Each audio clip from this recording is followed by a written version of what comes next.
He estado revisando declaraciones, imágenes, noticias de este fin de semana y he visto que Nico Rosberg, además de una forma bastante vehemente, ha estado atizando a Carlos Sainz y diciendo en la Sky F1, en la televisión británica, que básicamente Carlos tendría que haber recibido penalización por el golpe que hubo con Oliverman en el Gran Premio de Italia.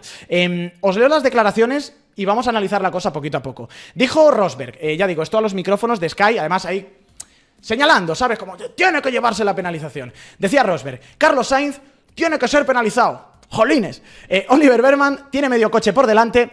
No es que tenga solo el alerón delantero o algo así, es una cantidad significativa del coche ahí. ¿Por qué Carlos no deja más espacio? Dame una razón. Vale, te doy una razón, Nico. Porque lo dice el reglamento, tío. Para empezar, lo que dice el reglamento, porque a veces se nos olvida. Adelantamientos por el exterior, que creo que es una cosa que no estamos juzgando bien en la maniobra de Carlos con Behrman. No es que Behrman esté intentando adelantar por el interior a Carlos, es que Carlos está adelantando por el exterior a Oliver Behrman. Y hay que juzgarlo según los estándares de conducción de la FIA, adelantando por el exterior.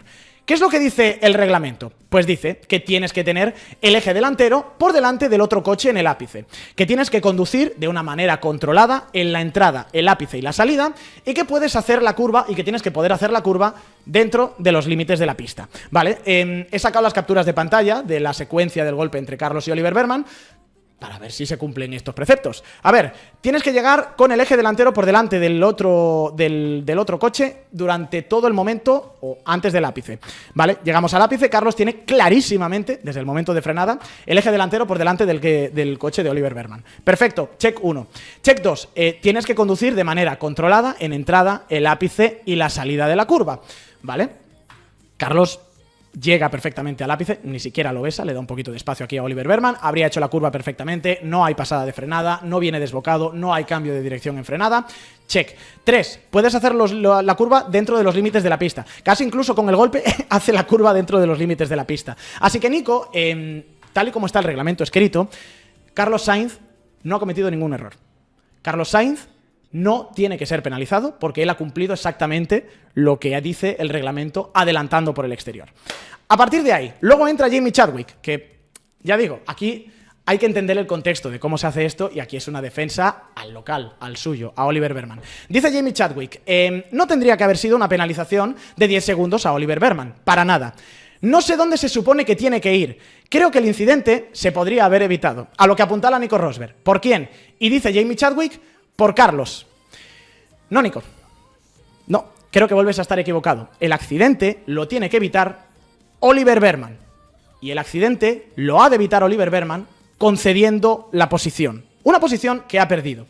Y hay un ejemplo que he encontrado en esta misma carrera que demuestra cómo habría que haber actuado en esa situación. Porque unas vueltas después, en la vuelta número 44, resulta que en esa misma chicane se encuentran Alex Albon y Kimi Antonelli. Y aquí la circunstancia es un poquito diferente. Por cierto, creo que se vio en la realización, guarradita de Antonelli echando a Albon un poco fuera de la pista. Albon coge el rebufo de Antonelli, le ataca por el exterior en la curva, por el interior de la curva grande, que luego se convierte en exterior en la segunda chicane. Si miramos la telemetría, tengo por aquí la captura de pantalla, tengo también el dato en vivo, os veréis que entre la vuelta anterior de Antonelli, la vuelta número 43, y la vuelta número 44, que es la del adelantamiento, Antonelli en la aproximación a la curva va 30, casi 30 km por hora más lento respecto a la velocidad que llevaba anteriormente. 2,90 en la aproximación, mira, tengo por aquí la aplicación de F1 Tempo, que es donde vemos la telemetría, es el lugar del adelantamiento donde Antonelli está emparejado por el interior con Alex Albon. En la vuelta 43 llega a unos 2,98 de velocidad punta, 2,90 aproximadamente, y luego ya baja cuando pega el frenazo. En esta vuelta, en la que le está adelantando Albon, Antonelli reduce 20 y pico km/h la velocidad punta, mientras Albon, evidentemente lo vemos, que viene con más velocidad por el rebufo y sobre todo luego también aquí vemos más velocidad en entrada porque frena más tarde. De hecho, ¿qué es lo que hace Antonelli? En las vueltas anteriores veis que hay un pelín de lift and coast, aquí levanta el acelerador, aquí aplica el freno, hay varios metros de ir a vela, y aquí lo que hace Antonelli es levanta el acelerador un pelín más tarde, pero porque frena más pronto, concede la posición, ralentiza para no ponerse en la trayectoria de Alex Albon. ¿Por qué? Porque Antonelli lleva una velocidad menor que la de Albon lleva peores neumáticos, sabe que la posición está perdida, y lo que hace Kimi Antonelli es decir, yo no me voy a meter en líos, voy a ponerme detrás de Albon y voy a sacar la mejor trazada. De hecho, hay mucha gente que dice, no, es que Carlos tendría que haber dejado más espacio en el interior. Bueno, comparando, por ejemplo, las trazadas que hacen Carlos con la trazada que hace Albon en esa curva, he puesto aquí las 4 onboard juntas, la trazada de Carlos no muerde el piano, y Albon, con Antonelli todavía disputándole la posición, sí que muerde el piano. Fijaos, la cámara... Espera, voy a hacer una cosa. Me voy a quitar a mí de encima. Estoy aquí, no he desaparecido. Hola. Me voy a quitar a mí de encima para que podáis ver mejor las onboards. Esta de aquí arriba es la cámara de Carlos con la cámara de Oliver Behrman. Esta de aquí abajo es la cámara de Albon con la cámara de Kimi Antonelli. Llegamos a la aproximación de la segunda variante. Carlos va por su trazada, Oliver Behrman aguanta por el interior. De la misma forma, Alex Albon va por su trazada. Kimi Antonelli toma una línea diferente, pero fijaos, ¿dónde está Carlos en la entrada del ápice? ¿Y dónde está Albon en la entrada del ápice? Albon muerde el piano, Carlos deja hueco. De hecho, se ve en la cámara exterior que Carlos deja hueco. Las trazadas son diferentes. Albon pisa más por el interior que Kimi Antonelli. Carlos deja hueco. ¿Qué es lo que pasa? Que aquí Albon está tomando la trazada ideal. Perfecto. Tienes la posición ganada, ideal dentro de que es una lucha, ¿vale? Ok. Albon toma la trazada ideal. Carlos, ¿qué es lo que hace? Carlos deja hueco para que Behrman pueda pasar. Fijaos aquí, no está ni mucho menos en el punto del interior donde está tirando Alex Albon. Lo que no va a hacer Carlos es dejar todo el interior, primero, porque el reglamento le ampara, la curva es suya y él puede hacer su trazada, y segundo, porque si deja más hueco, o se le cuela a Behrman otra vez, o sale con una peor trayectoria. Carlos, que mucha gente estaba diciendo, Carlos busca la colisión. Carlos no busca la colisión. Carlos lo que hace es buscarse la mejor trazada posible, que para eso el reglamento se lo concede y él tiene la prevalencia en la curva para salir luego con buena tracción y para no perder tiempo. ¿Qué es lo que pasa? Que Oliver Behrman está intentando aguantar por el interior, con un neumático más viejo, en una trazada que no es la ideal, con la posición concedida, la posición perdida. Intenta aguantar, llega tarde, Carlos cierra, Behrman está ahí, se tocan y ya está, hay un toque y hay un accidente. Enhorabuena a Oli, o sea, lo ha intentado, no le ha salido bien, se ha cargado la carrera de su carrera y la del otro piloto, pues te penalizan ya otra cosa. Sinceramente, no entiendo los lloros de Inglaterra y no entiendo sobre todo la defensa a ultranza que se le está haciendo a Oliver Behrman en esta maniobra, tal y como está el reglamento escrito. La culpa de la colisión, insisto, no es de Carlos. Por reglamento, Carlos tiene derecho a hacer su trazada normal, ni siquiera la hace, y es Behrman el que no tiene derecho a estar ahí. Y para estar ahí, de hecho, Behrman hace un truquito que es la trampa de esta regla del vértice. Porque claro, un poco lo que tomamos siempre en consideración es cómo de igualado voy con el coche que estoy luchando y dónde marca el vértice el movimiento en el que yo he llegado. O sea, si el vértice, hay una línea en el vértice que dice yo tengo que llegar antes o tengo que llegar después, lo que yo voy a intentar hacer siempre, y luego ya sí añadimos con el coche en control, bla, bla, bla, es llegar con el coche por delante en el vértice. Entonces, ¿qué es lo que hace Behrman? Behrman frena antes que Carlos, pero luego hace la típica de levanto un poco y ahí me vuelvo a poner en paralelo. Fijaos, no puedo poner el vídeo obviamente porque es contenido FOM, pero he estado mirando, no hay telemetría, por el accidente se pierde la telemetría en esa vuelta, lo cual me habría ayudado mucho, pero bueno, he estado un buen rato escuchando los motores y he marcado, fijaos la referencia visual de Carlos, el momento en el que frena Carlos y el momento en el que frena Behrman. Behrman frena antes que Carlos Sainz. Aquí justo en este frame es donde Oliver Behrman empieza a aplicar el freno. Y en este frame de aquí, es decir, Behrman podríamos decir antes del túnel y Carlos pasado el túnel, es cuando Carlos aplica el freno. Fijaos, sin embargo, la comparativa entre la distancia que hay entre ejes, cuando ni siquiera el momento de frenada, que sería aquí atrás donde tengo el cursor. Pero bueno, al principio del momento de la fase de frenada, la distancia que hay entre el coche de Behrman y el coche de Carlos, y luego, cuando se acercan a la curva, ¿dónde se ha colocado Behrman? Claro, ¿qué es lo que hace Oli? Yo freno, y freno antes que Carlos. Lo que dice el reglamento es que yo tengo que llegar emparejado o que él tiene que llegar con el eje por detrás del mío al ápice de la curva. Yo pego el frenazo y luego suelto el freno. Me igualo con él. Y ya cuando llegue a la curva pegaré el zapatazo. ¿Qué ha ocurrido en todo ese tiempo? Hombre, Oli, que has llegado a la curva en una posición que no debes, más rápido de lo debido, sabiendo que no vas a poder conseguir la posición porque Carlos viene más rápido. De hecho, vuelvo a insistir otra vez. Si vemos las líneas de carrera, que se nota muy bien en las capturas que había sacado de la línea por la que sigue Carlos, esta parte brillante es la que determina la línea normal de carrera que le pertenece a Carlos en esta curva. No está... O sea, Carlos tendría que ir entre el coche suyo y el de Berman. No está tomando la línea habitual. Carlos está dejando hueco. Berman ha conseguido colarse ahí, soltando la frenada, pero sabiendo que es una posición perdida. A partir de ahí, no entiendo muy bien por qué se han rasgado las vestiduras en Inglaterra, cuando yo he empezado a mirar un poquito precedentes de cosas que han ocurrido en esta curva. Ha habido muchos toques en esta curva número 4 de Monza, y he llegado, por ejemplo, al año 2021, donde entre los dos pilotos de Haas, Nikita Mazepin está por el interior, Mick Schumacher está adelantando por fuera.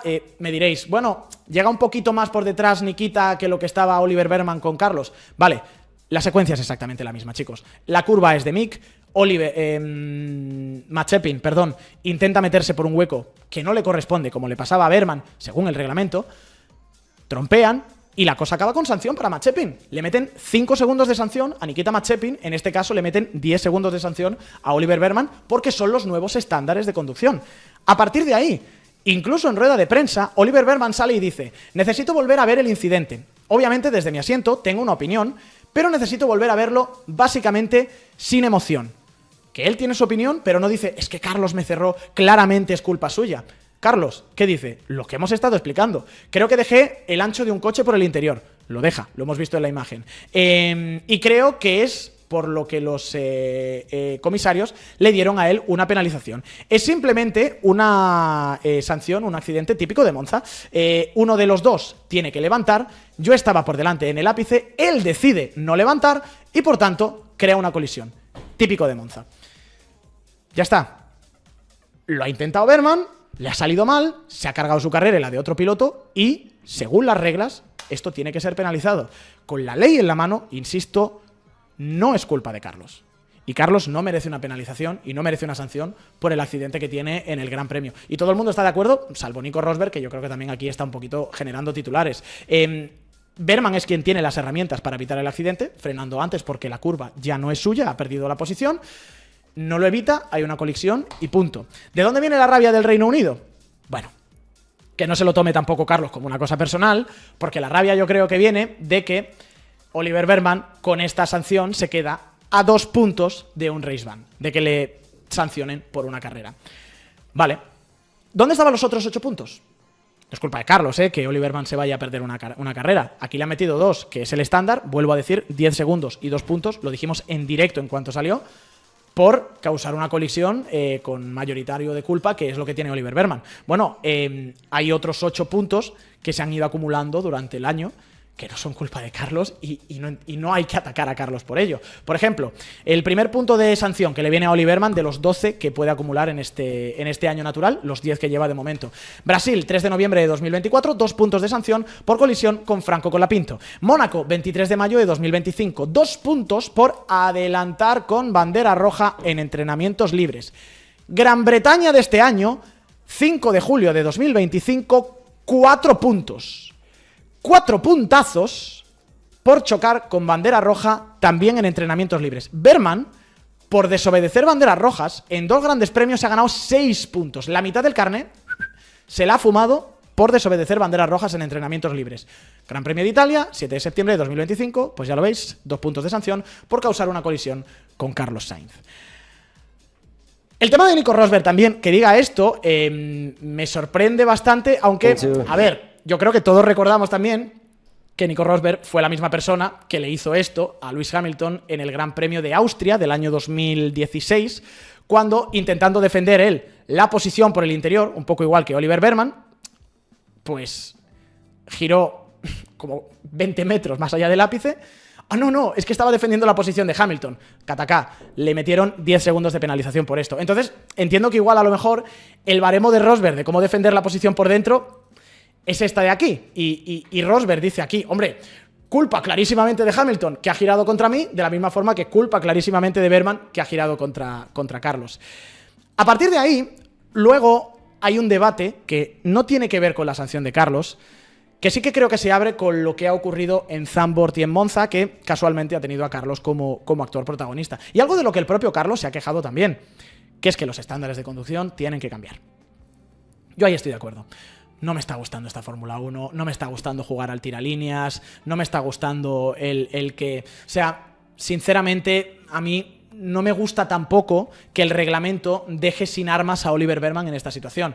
Que vale que él ha sido, bueno, vamos a decir, un poco pillo a la hora de soltar el freno y volver a meterse otra vez en la trazada, sabiendo que la curva la tiene perdida, pero no me gusta tampoco que el reglamento a él le deje aquí sin armas. Y porque ahora ha sido Behrman, pero en la siguiente ocasión podría ser Carlos por el interior perfectamente, como pasó con Hamilton en el Gran Premio de Miami, por ejemplo, en la última horquilla.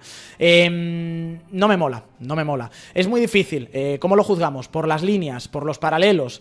Pues no lo sé, porque si jugamos por las líneas, pues entonces volvemos otra vez a la de siempre del ápice, que mientras que yo esté por delante en el ápice, me puedo haber tirado desde casa a Dios y haber pegado una apurada de frenada enorme, llegar con el coche descontrolado, que el otro se haya comprometido a la trazada, pero en el último momento yo estoy por delante en el ápice y claro, a partir de ahí la curva ya es mía. ¿Y qué es en control del coche? ¿Hacer la trazada habitual es en control del coche?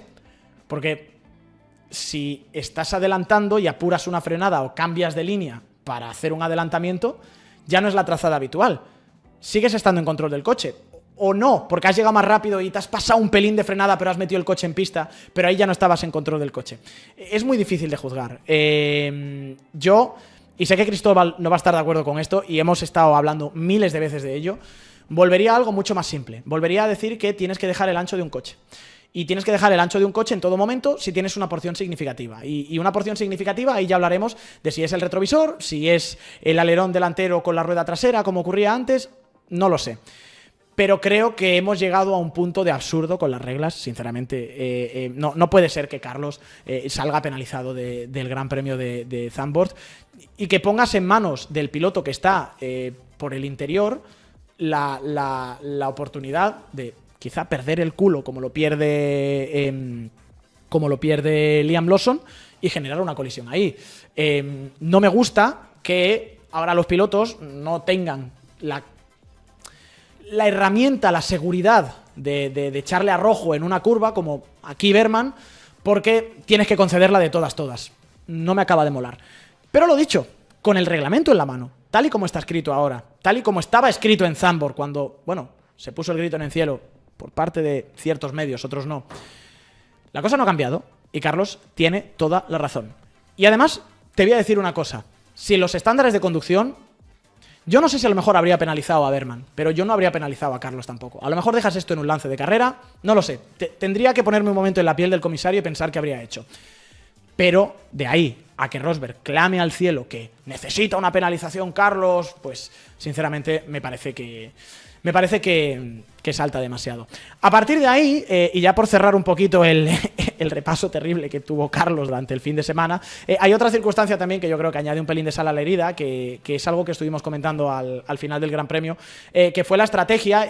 Ha trascendido ahora un poquito más conversaciones y lo que estaba ocurriendo en el muro del equipo Williams después del Gran Premio. Hubo un problemilla, vamos a ver. Hubo una desaveniencia estratégica, digámoslo así, en la que Carlos decía después de la carrera que él se lamentaba por no haber salido con el neumático duro de inicio. Yo creo que esto sí que le costó tiempo. A ver, Carlos, de los 13 primeros, él era el último con el neumático medio, a partir de ahí estaba la gente de detrás con la estrategia inversa, con el neumático duro, que se reveló como goma de carrera. Y en retrospectiva yo creo que haber salido con el neumático duro, haber hecho un overcut una vez los del medio hubieran entrado, era perfecto, porque al final...